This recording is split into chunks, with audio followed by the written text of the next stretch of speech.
जुन्या बुधगाव रस्ता येथे होणाऱ्या उड्डाणपुलाच्या बाबत माहिती घेण्यासाठी मी आज साईट व्हिजिट केली।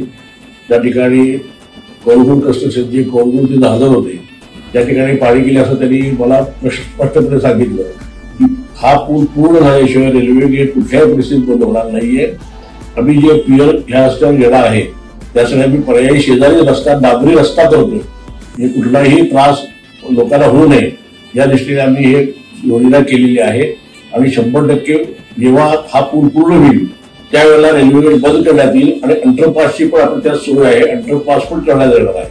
तर नागरिकांना माझी विनंती आहे की आपण कुठल्याही अफवेवर विश्वास न ठेवता, कुठलाही गैरसमज न करून घेता आपलं काम चालू ठेवा। धन्यवाद।